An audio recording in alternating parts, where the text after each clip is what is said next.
Hello viewers, कैसे हैं आप सब लोग। स्वागत है आपका study with doctor Pavan Oberoi YouTube channel पर। मैं डॉक्टर पवन ओबराय देखिए अपने YouTube channel study with doctor Pavan Oberoi पे आप सभी का स्वागत करता हूं। व्यूअर्स, आज इस वीडियो में हम डिस्कस करेंगे सीसीएस यूनिवर्सिटी मेरठ में जो न्यू सिलेबस के अकॉर्डिंग बीए थर्ड ईयर में आपका पेपर है इंडियन इकोनॉमी, तो उसकी मैं यूनिट 1 आपसे इसमें डिस्कस करूंगा। देखिए, एक पेपर आपका चेंज हुआ है, जो ये आया है इंडियन इकोनॉमी, ये पेपर आपका 5th है। और जो पेपर 6 है आपका वो है economic growth and international trade. तो ये मैं दोनों पेपर डिस्कस करूंगा। सबसे पहले मैं कुछ इंपॉर्टेंट क्वेश्चन आपसे डिस्कस करूंगा। इसमें लगभग 600 प्लस में मेरे पास में क्वेश्चंस हैं जो मैं आपसे डिस्कस करूंगा। ठीक है, तो चैनल सब्सक्राइब जरूर कर सकते हैं study with doctor Pavan Oberoi. Video पसंद आए तो अपने फ्रेंड्स को भी जरूर बताइएगा।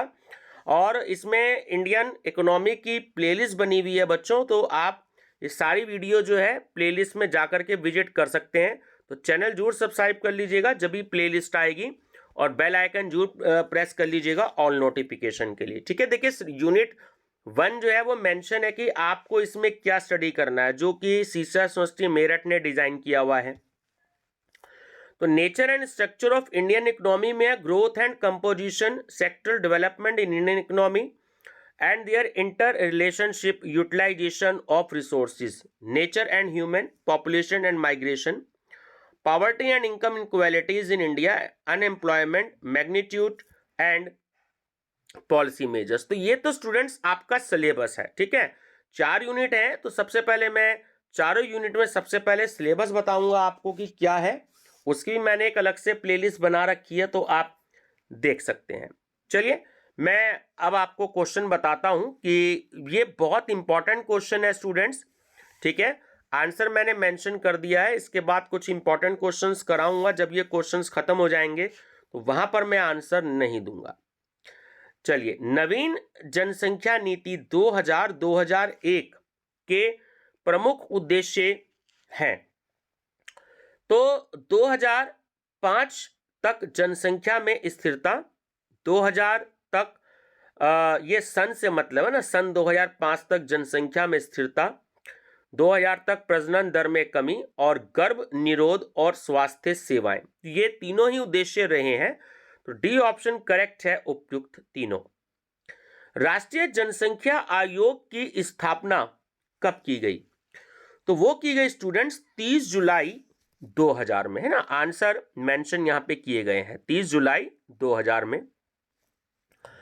भारत में जनसंख्या स्थिरता का लक्ष्य किस वर्ष तक प्राप्त किया जा सकेगा? तो ये एक अनुमान है कि वर्ष 2070 तक। भारत में किस मिट्टी का विस्तार सर्वाधिक क्षेत्रफल पर है? तो वो है आपकी जलोढ़ मिट्टी। निम्नलिखित में से कौन सी मिट्टी प्राय द्वीपीय भारत में अधिकतम क्षेत्र पर विस्तृत है? तो उसका आंसर भी है आपका जलोढ़ मिट्टी। भारत का मूल वनस्पतिक आवरण है। तो देखिए, सवाना प्रकार का भी नहीं है और प्रेरीज प्रकार का भी नहीं है। ठीक है, ये दोनों तो नहीं है। अब हम सी और डी ऑप्शन की बात करते हैं। तो जो सी और डी ऑप्शन है तो वो है आपका मुलायम लकड़ी के वनों का, ये भी नहीं है। तो यह है कठोर लकड़ी के वाले वनों का। ठीक है, डी ऑप्शन करेक्ट है, कठोर लकड़ी वाले वनों का। भारत में चंदन के वृक्ष सर्वाधिक किस राज्य में है? कर्नाटक में। उत्तर प्रदेश में सबसे बड़ा सिंचाई का साधन है, वो है नहरें। ठीक है, निम्नलिखित में राजस्थान गुजरात की संयुक्त बहुउद्देशीय परियोजना है। तो जो माही बजाज है, ये राजस्थान और गुजरात दोनों स्टेट ने मिलकर के एक संयुक्त बहुउद्देशीय परियोजना को तैयार किया है। भारत में कहां पर तालाबों से सिंचाई की जाती है? तो कर्नाटक में भी की जाती है, तमिलनाडु में भी की जाती है, और आंध्र प्रदेश में भी की जाती है। तो डी ऑप्शन करेक्ट है उपयुक्त सभी में। राष्ट्रीय आय में किस क्षेत्र का भाग निरंतर गिरता जा रहा है? तो वो है प्राथमिक क्षेत्र का। वर्तमान समय में राष्ट्रीय आय के अनुमान लगाने के लिए आधार वर्ष है। देखिए, राष्ट्रीय आय का अगर अनुमान लगाना है तो उसके लिए आधार वर्ष है 2011-12। भारत में राष्ट्रीय आय की गणना की किस विधि का प्रयोग किया जाता है? वो है उत्पादन आय प्रणाली। भारतीय रुपए की क्रय शक्ति, तो देखिए वो निरंतर जो है वो घट रही है। जो परचेजिंग पावर है इंडियन रुपीस की, तो वो घट रही है निरंतर। भारत में वन संरक्षण अधिनियम कब पारित किया गया? तो वो सन 1980 में किया गया। राष्ट्रीय जल संसाधन परिषद का गठन कब किया गया? ये किया गया मार्च 1983 में। नई राष्ट्रीय खनिज नीति की घोषणा कब हुई थी? तो यह हुई थी सन 2000 या वर्ष 2008 में।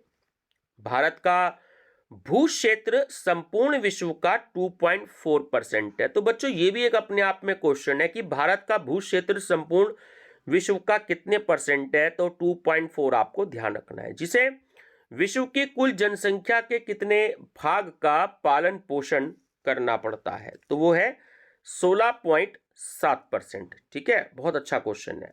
जनसंख्या वृद्धि के परिणाम स्वरूप आर्थिक विकास में क्या बाधक नहीं है? तो जो बाजार का विस्तार होता है ना, वो जनसंख्या वृद्धि के परिणाम स्वरूप आर्थिक विकास में बाधक नहीं होता। बाजार का विस्तार कितना मर्जी किया जा सकता है। निम्नलिखित में से किसका नाम जनानकी संक्रमण सिद्धांत से संबद्ध नहीं है? वो है बॉल्डविन का। एक बेरोजगार व्यक्ति को परिभाषित किया जा सकता है तो जो काम करना चाहता है परंतु उसे काम नहीं मिलता है। ग्रामीण क्षेत्र में निर्धनता का आकलन प्रतिदिन कितनी कैलोरी के आधार पर माना गया है? तो वो है 2400 कैलोरी से कम। शहरी क्षेत्रों में निर्धनता का आकलन कितनी प्रतिदिन कैलोरी उपभोग का आधार माना गया है? तो शहरी क्षेत्रों में 2100 कैलोरी से कम माना गया है। निर्धनता रेखा के निर्धारण में ग्रामीणों की मासिक आय को आधार माना गया है। वो है 328 रुपये मासिक। ग्रामीण निर्धनता दूर करने के लिए योजना चलाई गई है। तो जो EAY है, ये योजना चलाई गई है, शॉर्ट फॉर्म में दी गई है। शहरी निर्धनता को दूर करने का उपाय है, तो वो है SISRY, है ना। तो ये भी जो योजना है इसका शॉर्ट में नाम है SISRY। तो शहरी निर्धनता के लिए हो गई और EAY ग्रामीण निर्धनता के लिए हो गई। अदृश्य बेरोजगारी में श्रम की सीमांत उत्पादकता होती है, तो वो देखिए ऋणात्मक होती है, नेगेटिव। छिपी बेरोजगारी किस क्षेत्र की विशेषता है? तो वो है कृषि की। भारत में कौन सी बेरोजगारी अधिक है? तो जो अदृश्य बेरोजगारी है ना, वो भारत में अधिक है। वर्ष 2011 के अनुसार भारत में स्त्री पुरुष अनुपात है, तो ये है 940। भारत को एक अर्ध विकसित देश कहा जाता है क्योंकि यहाँ पर देखिए प्रति व्यक्ति आय भी निम्न है और कृषि की प्रधानता भी है और व्यापक रूप से बेरोजगारी व अर्ध बेरोजगारी भी है। तो ये तीनों जो हैं उपयुक्त सभी विशेषताएं पाई जाती है ना। डी ऑप्शन करेक्ट है। यह अभिधारणा कि भारतीय अर्थव्यवस्था की कार्य प्रणाली पश्चिमी देशों की अर्थव्यवस्था से भिन्न है, अलग है। तो सबसे पहले व्यक्त किसने की? तो ये करी एम विश्वेश्वरैया ने, ठीक है, एम विश्वेश्वरैया ने। ठीक है, चलिए नेक्स्ट है विश्व विकास रिपोर्ट 2019 के अनुसार वर्ष 2018 में भारत में प्रति व्यक्ति जीडीपी थी, तो वो थी $2010। ठीक है, $2010। भारत में सकल घरेलू उत्पाद के प्रतिशत के रूप में 2019-20 में सकल पूंजी निर्माण की दर कितनी थी? तो वो थी 35.1%। भारतीय अर्थव्यवस्था में, तो देखिए तीनों ही ऑप्शन इसमें सही है, क्योंकि भारतीय अर्थव्यवस्था में आय बचत और पूंजी निर्माण की दर जो है वो निम्न है, और प्राकृतिक संसाधनों का इष्टतम विदोहन नहीं हुआ है अब तक भी, और व्यापक जो बेरोजगारी है वो विद्यमान है इस समय भी। तो उपयुक्त जो है वो तीनों कथन जो है वो बिल्कुल सही है। योजना आयोग के स्थान पर कौन सी संस्था गठित की गई है? तो वो नीति आयोग की गई है, और इसके अध्यक्ष जो है वो प्रधानमंत्री होते हैं भारत के। स्थिर कीमतों की तुलना में चालू कीमतों पर राष्ट्रीय आय अधिक होती है, क्योंकि कीमतों में वृद्धि उत्पादन में वृद्धि से अधिक है। भारत में राष्ट्रीय आय की सही संगणना में आने वाली एक कठिनाई है, तो वो है अमौद्रिक क्षेत्र का अस्तित्व। सर्वप्रथम भारत में राष्ट्रीय आय के अनुमान लगाए गए थे, तो वो लगाए गए थे 1868 ईस्वी में। प्रथम राष्ट्रीय आय समिति का गठन कब किया गया था? तो वो 1949 में किया गया था। ठीक है, बहुत इंपॉर्टेंट क्वेश्चन है। रिहंद बांध किस राज्य में है? तो देखिए ये भी जो है बहुत इंपॉर्टेंट क्वेश्चन है। रिहंद बांध जो है वो उत्तर प्रदेश में है। भारत में संभाव्य तेल स्रोत स्थित है, तो देखिए गुजरात में भी है वो, और तमिलनाडु में भी है, और असम में भी है। तो डी ऑप्शन करेक्ट है उपयुक्त सभी में। भारत में ऊर्जा उत्पादन में सर्वाधिक भागीदारी किस प्रकार की ऊर्जा की है? तो जो ताप विद्युत है ना, ये भारत में सबसे ज्यादा प्रकार में है, ताप विद्युत। आसपास अथवा पास पड़ोस के लिए किस शब्द का जो प्रयोग है वो उचित है? तो इसमें आपका जो है पर्यावरण शब्द जो है वो सबसे ज्यादा उचित है। ठीक है, ऑप्शन नंबर डी। मानव निर्माण पर्यावरण किस नाम से जाना जाता है? तो वो होता है सांस्कृतिक पर्यावरण। गुरुत्वाकर्षण, पृथ्वी का घूर्णन तथा सूर्याभिताप भौतिक पर्यावरण के किस प्रकार के अंग हैं? तो वो हैं शक्तियां।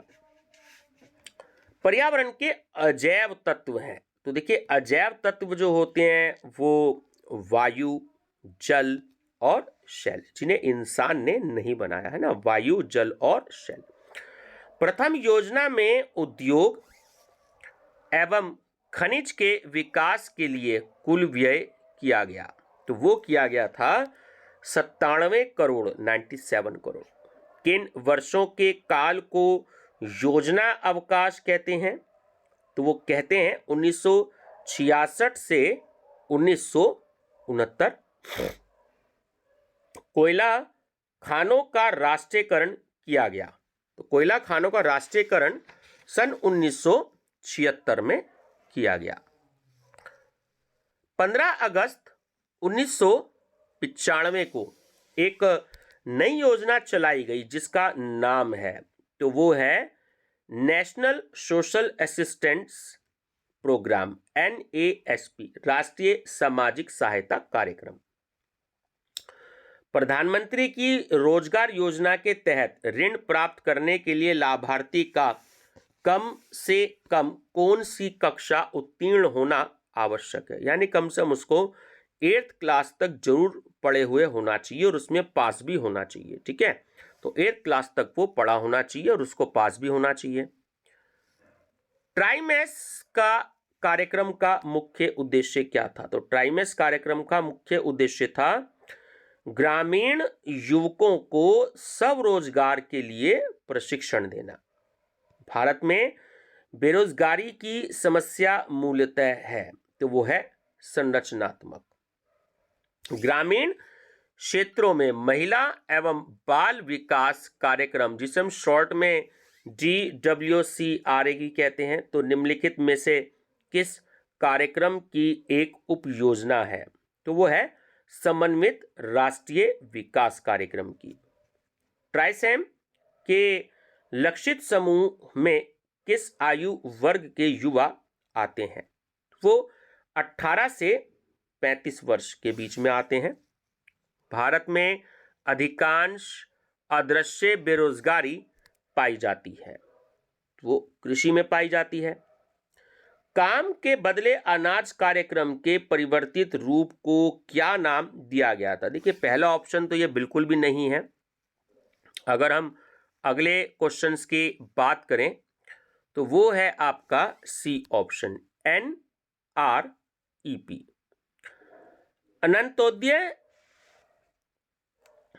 अंत्योदय कार्यक्रम का उद्देश्य क्या था? तो वो था गरीबों में सबसे अधिक गरीबों की मदद करना, गरीबों में सबसे अधिक गरीबों की मदद करना। शहरी निर्धनों के लिए सब रोजगार कार्यक्रम, जिसे शॉर्ट में SEPUP भी कहते हैं, किस योजना काल में प्रारंभ किया गया था? वो 7वीं योजना थी। राष्ट्रीय जनसंख्या नीति घोषित की गई, तो वो सन 2000 में की गई थी। जनसंख्या घनत्व का अर्थ है, देखिए जनसंख्या घनत्व का अर्थ होता है प्रति वर्ग किलोमीटर क्षेत्र में रहने वाले व्यक्तियों की संख्या। भारत में जनसंख्या वृद्धि के इतिहास में कौन सा वर्ष महाविभाजन का वर्ष कहलाता है? तो वो है हमारा 1921, है ना, बहुत ही इंपॉर्टेंट क्वेश्चन है। 1921। भारत के किस राज्य में शिशु मृत्यु दर सबसे कम है? तो वो है केरल में। महिलाओं की साक्षरता दर सबसे ऊंची किस राज्य में है? तो इसका भी आंसर है आपका केरल। भारत में जनगणना का कार्य सर्वप्रथम कब किया गया था? तो वो किया गया था सन 1871 ईस्वी में। वर्तमान में भारत जनसंख्या की दृष्टि से भारत का विश्व में स्थान है दूसरा, पहले नंबर पे चीन का है। 2011 की जनगणना के आधार पर भारत की जनसंख्या कितने करोड़ है? तो वो है 121.02 करोड़। और लास्ट क्वेश्चन है बच्चों इस यूनिट का, वर्ष 2011 की जनगणना के आधार पर भारत की जनसंख्या वृद्धि दर है, तो वो है 17.64।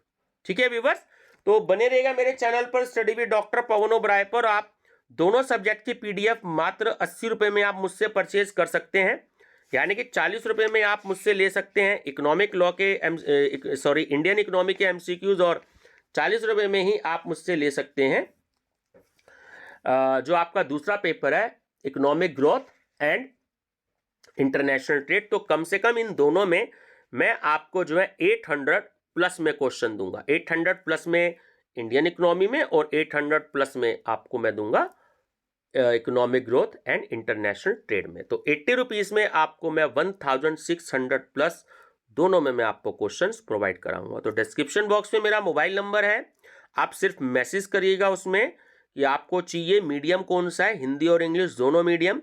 तो दोनों मीडियम में मैं आपको क्वेश्चंस प्रोवाइड करने की पूरी कोशिश करूंगा। ठीक है व्यूअर्स, नेक्स्ट वीडियो में फिर से हम जो है अगली यूनिट 2 का डिस्कस करेंगे। Thank you.